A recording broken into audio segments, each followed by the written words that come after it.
अस्सलाम वालेकुम, welcome back to my channel, welcome back to another video. तो आज की वीडियो में किसी ख़ास मौजू नहीं बल्कि एक एक्सपीरियंस के बारे में बात करेंगे। वो एक्सपीरियंस जिसने मुझे बहुत कुछ सिखाया और बहुत कुछ दिखाया है। वैसे तो हम बस के ज़रिए सफ़र करते हैं, लेकिन इस दफ़ा बस में सीट ना मिलने की वजह से हमने ट्रेन में जाने का फ़ैसला किया। मैं इस सफ़र के लिए बहुत खुश और एक्साइटेड था, क्योंकि मैंने बचपन में कभी ट्रेन का सफ़र किया था और वो मुझे बस थोड़ा सा याद था। लिहाजा इस बार इस सफ़र के लिए मैं बहुत खुश था। हमने ईद मनाने के लिए अपने गांव अलीपुर जाना था। अलीपुर का ज़ाती कोई रेलवे स्टेशन नहीं है, लिहाजा हम लाहौर से मुल्तान गए। सबसे पहले तो रेलवे स्टेशन पे पहुंचे। वहाँ के मनाजिर बिल्कुल वैसे थे जिस तरह हम टीवी ड्रामा या मूवीज़ में देखते हैं। लोगों का रश लगा हुआ है, कोई चादर बिछा के सोया हुआ है, कोई बैठा हुआ है, कोई गेम खेल रहा है, कोई एंजॉय कर रहा है। वही मंज़र जो हम टीवी या ड्रामा में देखते हैं। हमारी बुकिंग मूसा पाक एक्सप्रेस में थी, जो रात को तकरीबन 11:30 लाहौर से मुल्तान के लिए चलती है।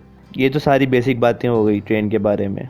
अब आते हैं उस एक्सपीरियंस पे जो मैंने सफ़र में किया है। जब सफ़र शुरू हुआ पहले तो बाहर ही देखता रहा और ट्रेन की वही मखसूस आवाज़ जो हम बचपन में टीवी वगैरह पे सुनते थे।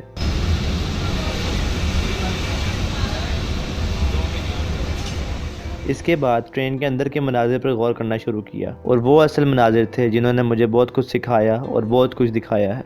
वो मनाजिर क्या थे वो तो मैं आपको दिखा नहीं सकता, क्योंकि उन मनाजिर को मैंने रिकॉर्ड नहीं किया, लेकिन उन मनाजिर को मैं आपको सुना ज़रूर सकता हूँ या उनके बारे में बता ज़रूर सकता हूँ। मैंने एक चीज़ देखी कि कुछ लड़के जो एक दूसरे को जानते भी नहीं थे, सिर्फ सीट पर बैठने के लिए एक दूसरे से सलाम दुआ की और साथ बैठे, और वाकफियत बढ़ते बढ़ते उसी सफ़र में वो इतने अच्छे दोस्त बन गए कि जब मुल्तान पहुँचे तो एक दूसरे को इस तरह खुदाफिज किया कि लगता ऐसे था कि वो कितने पुराने और कितने अच्छे दोस्त हैं।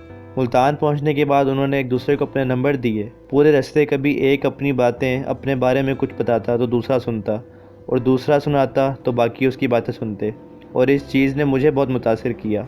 मुझे उसी टाइम एक फ़ील आई कि जब हम बस का सफ़र करते हैं तो हम पूरे रास्ते खामोश बैठे रहते हैं, कोई शोर शराबा नहीं होता, कोई एक दूसरे से प्रॉपर बातचीत नहीं कर रहा होता।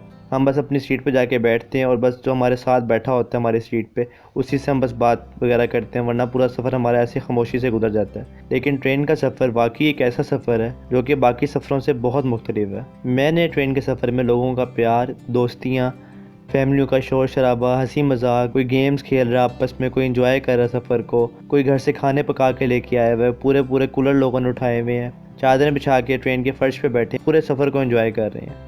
और वाकई उस वक्त एहसास हुआ कि वाकई ट्रेन का सफ़र एक रौनक वाला सफ़र है।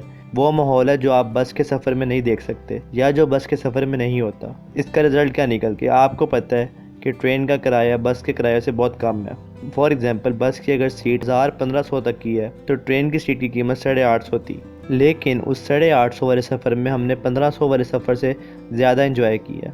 वापसी हम बस के ज़रिए आए और पूरा सफ़र खामोशी से गुजरा। बेशक ट्रेन की टिकट सस्ती थी, लेकिन वो सफ़र बहुत इंजॉय वाला था। उम्मीद है आप लोगों को ये वीडियो अच्छी लगी होगी। अगर आपने कभी ट्रेन का सफ़र किया है और आप अपना एक्सपीरियंस बताना चाहते हैं तो कमेंट बॉक्स में ज़रूर बताइएगा। तो अगर आपको ये वीडियो अच्छी लगी है तो इस वीडियो को लाइक करें, इसको शेयर करें, इस पर कमेंट करें और चैनल को सब्सक्राइब करें। अपने फ्रेंड्स और फैमिली मेम्बर्स के साथ इसको शेयर करें।